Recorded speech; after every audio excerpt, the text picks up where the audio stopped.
Well, first of all, thank you for the efforts that are being made. However, all the information we get needs to be verified.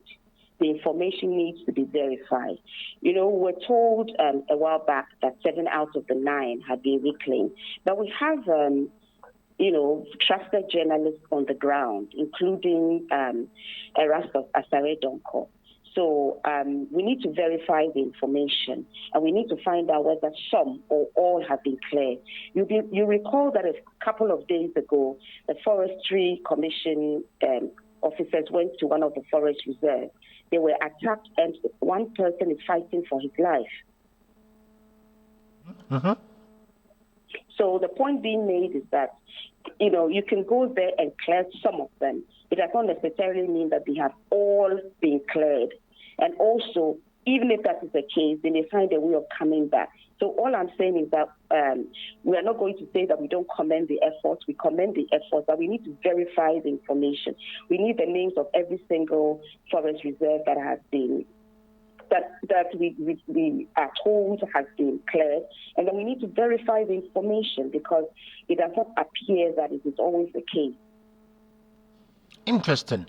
And so, in this case, that we are told that yes, it's all been reclaimed, and then illegal miners have been flashed out. 17 people have been arrested, and now they are chasing the financiers behind these operations. What more can we do? Well, what we can do is that we need to ensure that the forest reserves are completely cleared.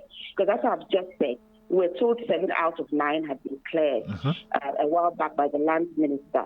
Forestry Commission officers went there. They were attacked. And I believe one person is fighting for his life. So obviously, if they were attacked, it means that the environmental terrorists were still there. So they couldn't have been completely cleared.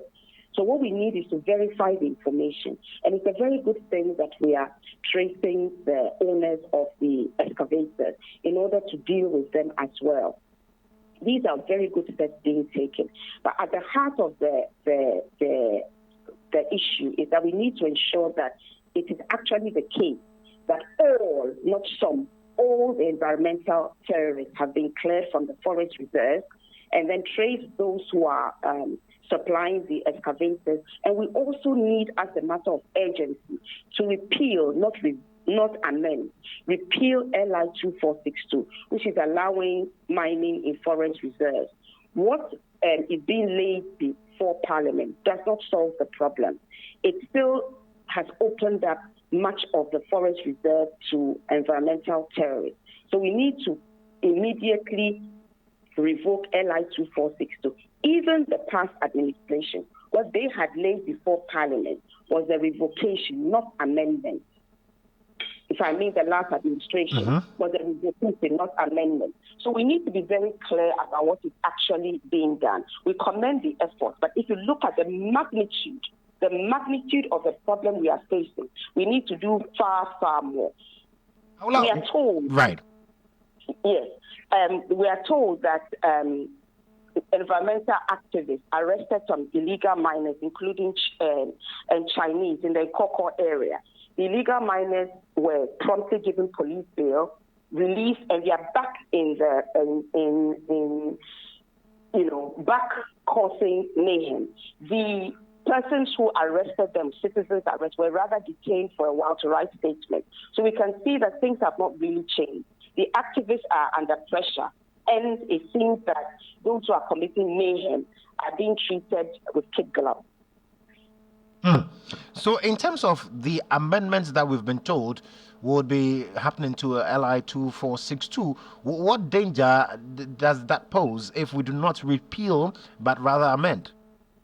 You see, if we don't repeal as we promised, if you listen to His Excellency the President, when in opposition, he said when he came to power, if it had not already been revoked, he will revoke. He understands the difference between revoking and amending. You see, the amendment, all it is doing is taking away the right of the President to allow mining in globally significant biodiversity areas. But the rest of the forest reserves, they can be mined on. So that is the problem. We don't want mining in forest reserves. But the LI allows it if you don't revoke it, but you just amend it. And under the previous law, there was at least a provision that you could own, when it came to production forest reserve, you could not mine on more than 2%. Right now, if you don't revoke LI 2462, that protection has been removed. So the only protection we have is that you can't mine in globally significant biodiversity areas, but you can mine in the rest of the forest. So what do you make of the calls by the minority who are now in support of, who are rather also pushing for a repeal and not an amendment as has been proposed now? Well, their call is good. Their motives is a different matter because they should have done it, and it was under their watch that this perverse law was passed. But be that as it may, their reasons notwithstanding, they are making the right call.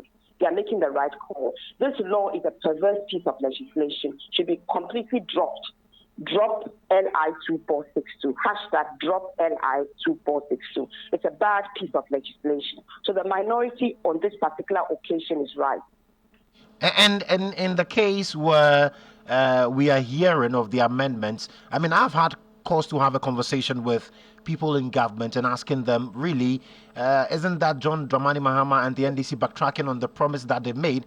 Well, and the answer has been, we should wait to see what would be contained in the amendment and see if that will not also fall in line with the request or the calls that were made earlier. I'm sorry, this is illogical. You have laid something before Parliament. What you have laid before Parliament, all it does is to remove the power of the President to give approval in writing to mine in globally significant biodiversity areas. Apart from that, you have opened up the forest reserves and even removed the 2% protection that was there. So it does not make any sense to wait. We already know what is there.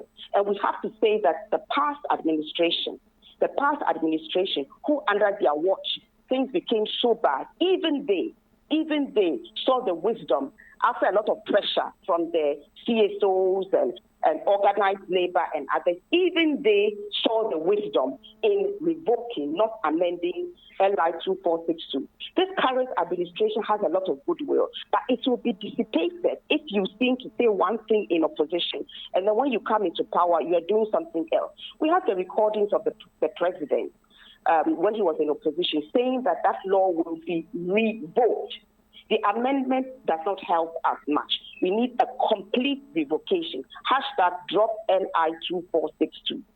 And so, with the numbers in Parliament, what would you expect of the MPs to do? We want everybody to say we are withdrawing this, whatever we laid before Parliament. We want to bring a new one, and this time we want to revoke LI 2462. There should be no problem.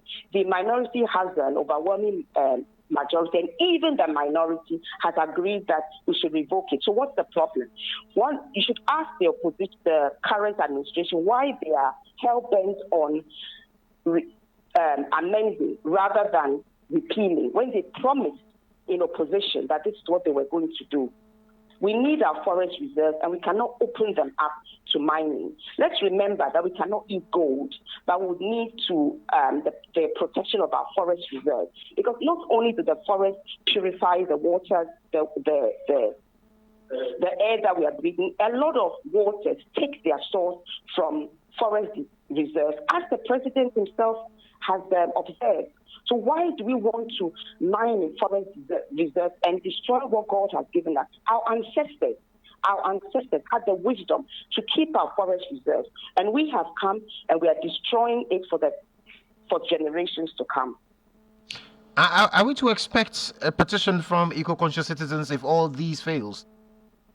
Well, I mean, CSOs, a lot of us are together, and definitely, if LI 2462 is not repealed, we will have to take action. In addition, we have also asked for a state of emergency. Yes, you said some of the forest reserves have been reclaimed. As I said, we need to verify. And you see, the forestry officers are putting their lives on the line. Some of them have been killed.